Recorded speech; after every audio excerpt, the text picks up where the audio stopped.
Hello, my name's Adrian Gilbert, if you haven't met me before. I was going to address this particular talk to the members of my college. I haven't actually got an online college, the Invisible College, and that's why you see on my videos, you see this little gateway with a star in the middle.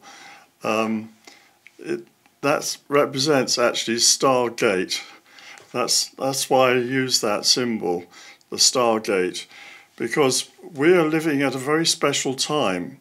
And I'm going to talk more generally about our situation and what I'm trying to do with this channel and why it's important for not just the people who really want to get involved deeply in the work with me, and I'm giving them extra lectures and newsletters and so on as well, but for everyone, because we are actually going through on this world a very particular time. We're at the end of an age. We're at the cusp of a new beginning, and all my work is centered around that. Now you might be saying, well, why should we listen to you? You're just another idiot off the street. You're a kook or a stupid person. Why we listen to science? We listen to Stephen Hawking. We listen to clever people, not the likes of you. Well, I'm not a fool. I've read an awful lot of books. I went to university. I studied chemistry. I know a great deal of things that you possibly don't. And I receive information. I'm guided. I'm not a channeler. I don't do that. I'm not one of these people who sits back and say, the angel Gabriel's speaking through me and now you...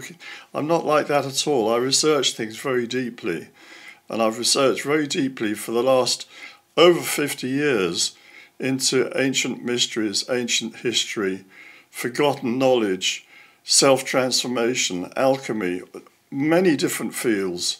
For over 50 years, I'm not a newcomer to this. I'm not someone who's just come off the street. I'm someone who's been deeply involved in this for a very long time. And now, in the twilight years of my life, I'm giving out what I've learnt. And I've made already, I think it's over 150 lectures, most of them about an hour long, that you can watch on YouTube for free. That's there, including, I think, 26, 27 lectures on the Book of Revelation alone. So that material's there, but that's not what I'm going to talk about today. I want to talk about our times and what's coming up, because I think you need to know. No one's telling you.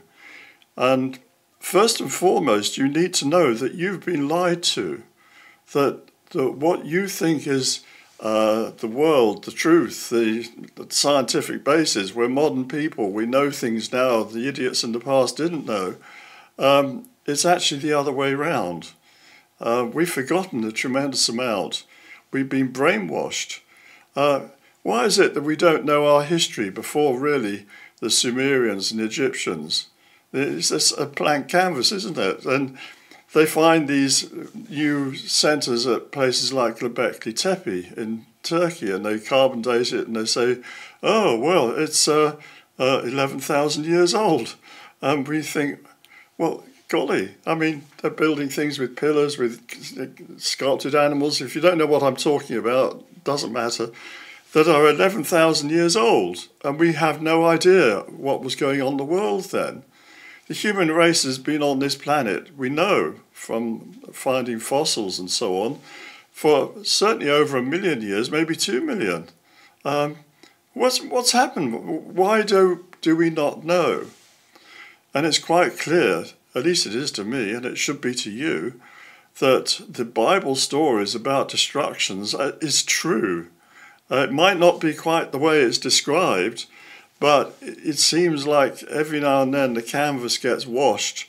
The human race is virtually destroyed, the sort of Noah situation, and then it's restarted. And we can see these breaks in the record. And I believe if you go into genetics in depth, and I haven't really gone in depth into that, you will find there are certain periods when the human race almost went extinct and then is rebuilt. So you've got to realize that we live in a situation on a planet where things can happen, and they can happen drastically. And we're living in such a period now. Now, I have an image for this planet that I'm using now in my later lectures, and I'm going to use it more. And that is this. I don't know if you can see it properly. It's a pomegranate. They are a fruit that comes on trees, originally from Persia, but spread across the whole area of the Mediterranean. You can find the pomegranate trees, especially in southern Spain and North Africa. And there are various myths and legends about the pomegranate. And I've done that in the previous lecture, so I'm not going to go into that in depth. But the lectures are about someone picking forbidden fruit, or Persephone, the Greek the daughter of Ceres, the Mother Earth goddess of fruition, and she eats some seeds of the pomegranate, Persephone, and because of that she has to spend time in the underworld, and then she can come above ground. You've probably read the Greek myths, and I'm not going to explain that here. But what I want you to understand is the pomegranate is a symbol of the earth. Oh, why? Well, first of all, you've heard about the fruit in the Garden of Eden that they picked. I think that should be symbolized by a pomegranate. But more importantly, what happens with a fruit? Why do we have fruits? It's because someone has taken a seed and planted it. And that seed then germinates and grows, and it grows a bush. In the Bible, it talks about the mustard seed, doesn't it? You plant the mustard seed and it grows a great mustard bush, tree even. And, you know, that's talking in terms of spreading the gospel. But here I'm talking about planting seeds, and the seeds are the human race. Now, you've been taught that evolution happens willy-nilly by chance, that there was this planet here just sitting here, this blob, and somehow or other, life started here. Who knows how? Maybe a lightning flash made some amino acids, and those amino acids turned into proteins, and the proteins just started making more proteins, and there it goes, and suddenly you got an amoeba. That's what you're taught, and it's a lie. That's not how life comes about. And the Bible is actually much nearer the truth. But what happens is that off this planet, elsewhere, life is organized, it's made, the seeds, the patterns, the DNA codes, everything, it's made elsewhere, and then it's brought here, and it's been planted here as a seed. And this is just what it says in the Bible in its poetic way, about the birds and the fishes and the trees, and then finally mankind planted in this planet. And that is what this is all about. The seed was planted here, the seed of the human race. And the human race has had a very difficult time on this planet. There's been disruption that was not meant to happen, but it has happened. There's been interference from outside. In the Bible it talks about the fallen angels who came here, disrupted mankind, and the great floods and things was to destroy the offspring of those fallen angels. Book of Enoch, if you ever read that, it goes into this in depth, how the angels came here and interbred with mankind, causing monsters, huge giants who roamed the earth and killed people and ate them. And we have this kind of almost forgotten memory of giants eating people. You know, you think about the Greek myth of Polyphemus, the ground shaker, and Ulysses and his men on his island, the guy with the one eye. You know, he wants to eat them, and they have to escape, and they do escape. But we've been through all sorts of horrible things on this planet. In the Egyptian, I studied the Egyptian religion quite heavily. It talks about, in the Hermetica, how there were these giants, or these, these hybrid people, were destroying mankind. There was bloodshed everywhere. And the earth herself cried out to God, send me your seed that will redeem me, make me better. And in Egyptian mysteries, it talks about how Osiris and Isis were sent to earth and established civilization in Egypt. And that became a holy land. They call it that.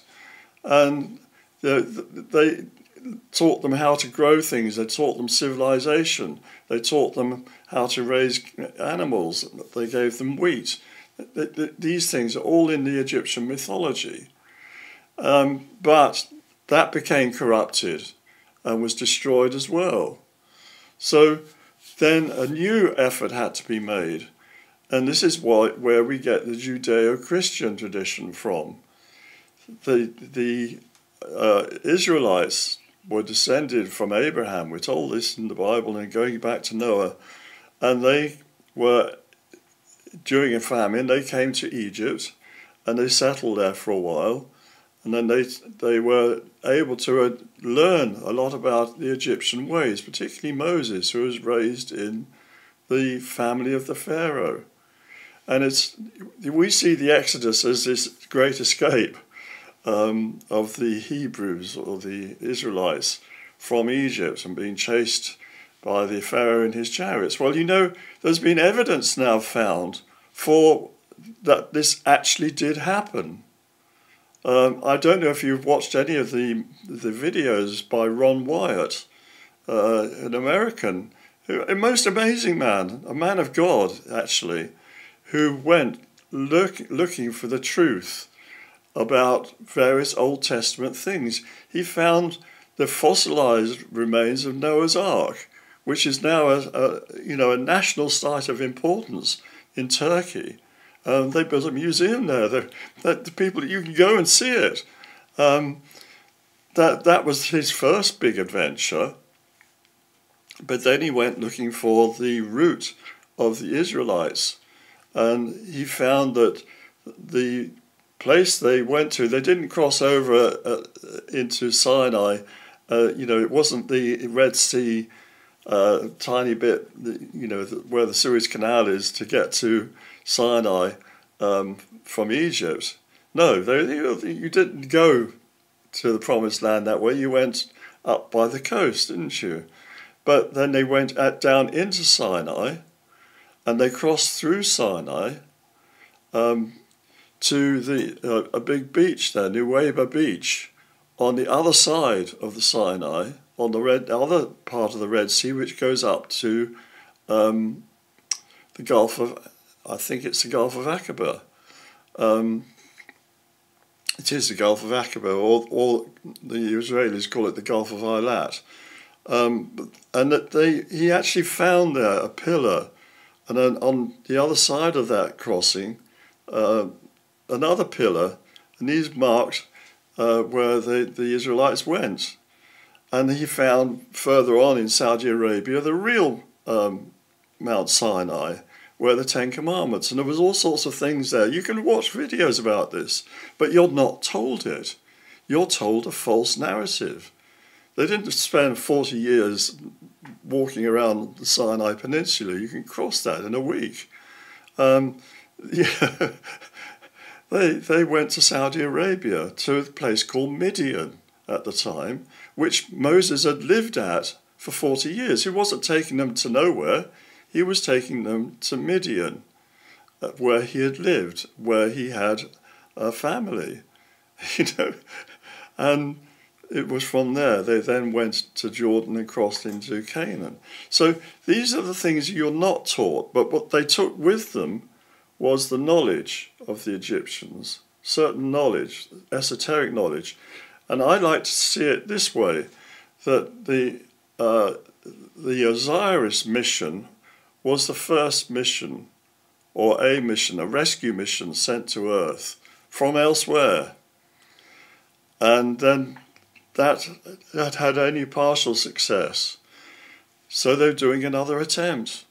And that's where we get the whole story of the Kingdom of Israel and eventually to the Christian Messiah, Jesus, coming.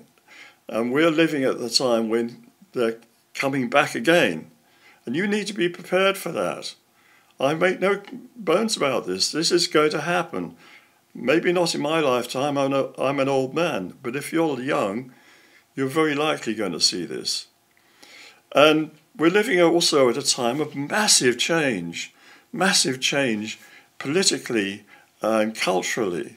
Things that people in the past could never have dreamt of are happening in our day. My grandfather grew up in the late Victorian era, and in his time, the trains were already established. So he would have known all about trains, but there would have been steam trains. But most of day-to-day travel was done on horseback or in horse-drawn carts or buggies. He lived in that era, the sort of Sherlock Holmes era when he was a boy and a young man. He lived through the First World War and the Second World War. He died just after the Second World War. Think of the change he saw in his life, from the introduction of cars, or the telephone. I think that maybe was already going, into aviation and the development of bombers and jet planes by the end, and flying bombs and V2s. He had bombs dropped on his house, He saw that massive change. Then there's massive change my father saw, going into all of this and coming right up into the computer age. I mean, he died in 1981. So he would have seen a tremendous amount of change in his lifetime, but nothing compared with what I've seen in my lifetime. I can remember Britain as it was post-war. I can remember going to London and seeing bomb sites where the heavy bombing had been done. And those buildings that were standing, places like Whitehall, Westminster Abbey and so on, they were filthy black from all the soot that was in the air and had settled on the buildings. And it was only in the 1960s and 70s that they washed these buildings. You go there now and they're sparkling white. And you think, well, this is not so bad, it's lovely. But in my day, I remember as a small boy, pea super fogs, when you couldn't see beyond, a yard or so in front of you. And we can play hide and seek on the playground in the fog. It doesn't happen now. The air is much, much cleaner, but that in those days everyone was burning coal. So I've seen tremendous change, and I've seen the growth of the spectacular ideas of we were going to have cheap energy from nuclear power, and they're building nuclear reactors, and there was this really white-hot technology was the big excitement of the time, to a flip over from that. Well, we can't touch that, it's going to kill us all. We mustn't do that, we better have windmills instead. It's all bollocks, to excuse my French. The situation is much different from what you think. But we're coming into a time when the robots are for real. I mean, we used to go to the cinema and Robbie the Robot, and that was great, wasn't it? And Flash Gordon in his rocket. Well, Elon Musk has been launching these massive, great rockets into space. And the latest test I watched the other day, they get the boost. They didn't catch the booster this time, but the last time they caught it with those big arms. So they have the reusable boosters are almost a reality now. I say almost because there's a lot more work still to be done to perfect this, to make it safe. But they have demonstrated that in principle it can work. And they've got their spaceship and they put it up really high into space this time, almost into orbit, and brought it down at tremendous speed and slowed it down with the atmosphere, and then brought it down. It landed into the ocean, in the Indian Ocean, vertically. It's not ready to try and catch that, because that's a massive achievement, to have something that's going at orbital velocity and to bring it back and slow it down to the point where you can land it in a particular spot. That's never been done before, and you need to understand that. Yes, we've been putting up capsules, and the capsule comes down, a little capsule on parachutes, either into the sea or, if you're Russian, into the land. Yes, we've been doing that. But to have something like a starship that you can bring it down and load, and reuse over and over again and turn it round like a Boeing 747, that's tremendous. And they got robots and working in the factory, in the Tesla factory. They've got that, they can dance, they can pick things up, they can feel things.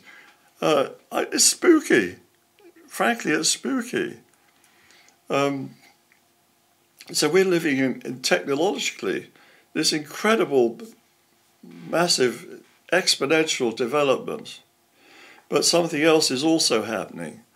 The human race is ripe, and it's time now that the pomegranate is going to be opened up and the seeds taken out and taken elsewhere. It tells you about that in the Bible as well. It talks about the harvest, the great harvest of the earth. That, God, when I use the term God, I understand that it's not an old man with a white beard, who's the puppet master. We're talking about the will of creation, and there's gradations of that will, but that's another story. But the human race is ready to move on from this planet, or at least some of us. And there's going to be a clearing out again, another clearinghouse. But at the same time, we were also under attack. There have been demonic forces on here, what they call in the Bible the fallen angels, the ones who came to earth, the rebels. And they have corrupted mankind, and they've corrupted our culture. And we've seen this with the awfulness of the last 4 years in America, particularly. And what happens in America spreads to the rest of the world. To the point, even denying that there are only two genders, male and female. Well, I'll say that, you're born either male or female. You're not born as something else. And you can't transfer. You can't say, well, I want to change. If you try to change, if you're a man and have your tackle removed, that doesn't make you into a woman. They had a term for that in the ancient times. They called them eunuchs. And you will be a eunuch. And people should be told that. And similarly, if you're a girl and you have your ovaries removed and your female parts removed, well, that won't turn you into a man, even if you have a piece of flesh that vaguely resembles a man's member. It won't make you a man. It will make you into a sterile woman. So this is the big lie that's been spread, and there's been an urgency to stop mankind breeding, to stop us having children. And people have been persuaded that it's a very good thing to take control of your body and not have babies. And if you do happen to get pregnant by some chance, that you should abort it. Well, I can tell you this is against God's will, and you should be very, very clear about that. You do this at your own risk. And if you have been through that, you need to say sorry and repent. There's no two ways about that. So we've been living through a cultural change that's trying to destroy our civilization before it can be harvested. That's what it's all about. But we've just come through another big change in America, that the Americans have decided that that is not what they want. They want America great again, and I don't blame them. Who wouldn't? You know, who wouldn't want your country to be great again? I think that applies to everyone. I'd like England to be great again. And I expect if I lived in Germany, I want Germany great again. Or if I lived in Saudi Arabia, I want Saudi Arabia great again. Or probably is great at the moment, isn't it? But we live in this situation where the culture has been undermined deliberately, and it's being led by certain people who are possessed by demons. You need to understand that they hide in the background. They pull the strings, the puppet masters. But it is a demonic attack on culture and civilization, and most especially focused upon Christianity. You'll find that you can be anything you like. You know, you can be Buddhist, Hindu, Zoroastrian, you can be Scientologist or whatever you like, as long as it's not Christian. If you're Christian, you'll be attacked and you'll be harassed. That's for a reason. It's because they fear Christianity more than anything else on this planet. They also fear Judaism, which is why over the centuries they've tried to engineer the extermination of the Jews. Well, it's not going to happen. It's not going to be allowed to happen. But that has been engineered by demonic forces who hate the Jews. They hate the Christians as well. They'd behead us all if they could. But they hate the Jews with a passion. And that's why you see anti-Semitism spreading again. And that is also, that's not going to be allowed to happen. So I'm telling you these things because we're living at a time when the stargates are being opened. Now, I have to tell you that I'm going to take this in a slightly different direction. I said to you that you've been lied to, and one of the ways you've been lied to is by astronomy and astrophysics, and what's called the Standard Model, which teaches that we live in the solar system. We know that, right? You've got the sun in the middle. They say there's a big atomic bomb that's just been burning itself away, hydrogen turning into helium. It's burning itself away, and in due course, after billions of years, it will go out, and it'll probably go out with a flash or something. Meanwhile, there's these rocks just floating around it like clockwork. The Earth's one of them. They just go round and round and round. And some happen, who knows why? The Earth is just in the right place, that is in what they call the Goldilocks zone, where you can have water in the 3 different forms. You can have it in ice, you can have it in liquid water, and you can have it in vapour. And that's very rare, and it's actually essential for life. You're mostly made of water. You might think of yourself as being mostly carbon, but you're not. You're mostly water. So we come out of the water. This is a watery planet, the blue planet. And in Christianity, it's symbolised by Mary. Mary, the word Mary means ocean or water, the sea. And she is a representation in human form, microcosm, you could say, of the planet, Mother Mary. So when they talk about Jesus' mother, they're talking about 2 people. One is his human mother, Mary, very nice, good woman, saintly woman. There's also the planet Mary, which is the mother of us all. And she is, you could say, she's the pomegranate. And Mother Mary has been nurturing all of us for millions of years. Certainly in the present form, thousands of years since the time of Noah. So we're coming up now to a situation where there's 7 or 8 billion of us on the planet, and it's time for the harvest. You know, you don't leave your field of corn to ripen and then just go soggy in the rain and rot. You know, you wait till it's ripened, and then you go in and harvest it. And you take the old grain away and you store it. That's what it says in the Bible. It says that in the Gospels. So we're at the situation where the harvest is going to happen and people are going to be separated.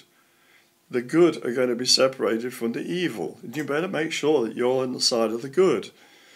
Repent for what you've done that's been wrong and evil, and seek God. When I say God, I don't mean this man in the long beard.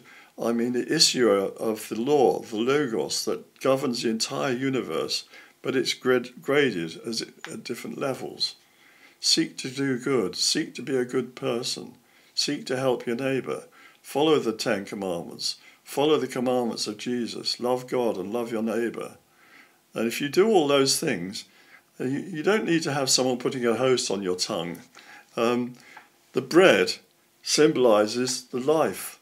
When Jesus said, he holds up the bread and he says, "This is my body," what he's doing, he was connected to the life stream itself. You aren't connected. I've done programs about this. The reason you have a body is to keep your soul going during the time that you're not connected. But that's a whole other lecture. We're going to be in a situation where the angels are coming and they're going to harvest this planet. You're going to see terrible things. You're going to see traumas. You're going to see also wonderful things, enlightening things. You're going to wake up. And if you earned your way, if you've done good, if you've passed the test, you will be taken off this planet and you will go to other places. And there are many, many other places for you to go. And you won't be bringing your body with you. These bodies are only shells that we wear. They're like your car. You get into your car, you drive your car. But when your car's finished, when it's broken and it's worn out, you send it for scrap. You get a new car, don't you? And we do that over and over again on this planet. We reincarnate. You've lived many lifetimes here, over and over again, going round and round and round. Now is your chance. As a soul, as a spirit body, you will move out from the physical body and you'll move into higher realms where there's more freedom, more beauty, more everything than there is on this planet. This is like a fish pond. There's a whole ocean out there. So we're going to be moving on this planet. There's nothing I can do about it, nothing you can do about it. Now, going back to what I was saying about the universe, it actually runs, this physical universe that we see with our eyes and we know, it runs on electricity. There's electric flows that make it work, electric dynamos, electric everything. There's no accident we have lightning. The lightning is not caused by clouds rubbing together, making electricity. The lightning comes from way up in the ionosphere and comes down through the clouds as a conducting. This planet is charged. It's a living body. It's not just a barren piece of ground that things could be grown on. It itself is alive, and it is Mary, and she is going to be also changing as we progress forwards. Now, I'm sorry this has scandalized many of you who are skeptics, who are atheists, who don't believe in anything. But when you die, you are going to see the truth of what I've been saying. You're going to meet you'll certainly meet certain high-level spirits, high-level angels, and you'll find out who you really have been. And you'll find out and you'll repent. But it might be too late then. So I offer it to you that now is the time for you to really work and find out more about yourself, about where you live, because the energy of this planet is basically electrical, is what drives everything, drives your body, it drives the planet, drives all the plants you see, all the animals, everything. But before I leave off that, I just want to say a few words about UFOs. Now, you know, there's been quite a lot of speculation about UFOs, and I've met people who've seen them or claim to have seen them. And sometimes they say they sort of seem semi-physical rather than physical. Well, I put it to you this way, that when Elon Musk launches his starships, these are big, heavy rockets. His biggest problem is gravity. And gravity is a problem because everything that has mass is attracted by other mass. Gravitational force is dependent on mass. And you have the Newton's laws that we know about, laws of motion and how you accelerate things. You have to put energy into them to accelerate them. That's what he has to do with his rockets. But if you accelerate too fast, the G-forces that are exerted are too much for something like us to survive it. I think we can only go up to something like 5G, maybe a little more than that. And we pass out, and anything more than that, we turn into a splattered bug. And these UFOs they see that can come out, accelerate at incredible speeds, and then turn, on a pin and go in a different direction. If we tried to do that, if we built an aeroplane that could do that, or a starship or anything, it would kill us. But the key is, what is mass? It's not the same thing as matter. It's a concept, it's a figure, it's a number, it's a factor in an equation. But what is it? And Newton didn't know that, and science doesn't know that. But it seems maybe it's possible to turn on mass and turn it off. Something to do with moving from one level of light level into material level and back again. And this is also would be connected with the concept, in the Gospels it talks about Jesus walking through the wall and materializing. Well, if you understand higher physics from a higher level than this planet, I've done lectures on the rare creation. Gurdjieff taught this, that the higher levels you are, the fewer laws you live under. And things that are impossible lower down the tree, on the earth, for instance, are possible if you are at a higher level. For example, being able to walk through a wall. So we have to see that there's possibility that it might be, these craft might be operating in a higher way than we understand. They're not like physical sources. They're not based on the same physics as Elon Musk is using with his rockets. They're based on a different kind of physics. And that is something that we will be encountering. We're going to be encountering alien species, people who have grown, I call them people, but they probably won't look like us. Some might, but they won't be our species. It'll be a different species, but also having our kind of intelligence or our kind of possibility built into them. But it's like a different car, one person's got a French car, another one's got an American car, but they're both cars, aren't they? Or someone else might be driving a truck or a transit van. They're all vehicles and they go on the road and they do the same basic things. So we can imagine we're going to meet other beings who look very different from us, who are very different from us, but they do the same things and they have the same kind of possibility that we do. And we live on a damaged planet because of this invasion from the dark side. But they only control one of the gates on planet Earth. There's a gateway in the North Pole. They don't control the gateway in the South Pole. And our heroes, our saviours are going to come through that gate. So I leave this with you. You might think I'm completely nuts, and you'll be totally entitled to think that.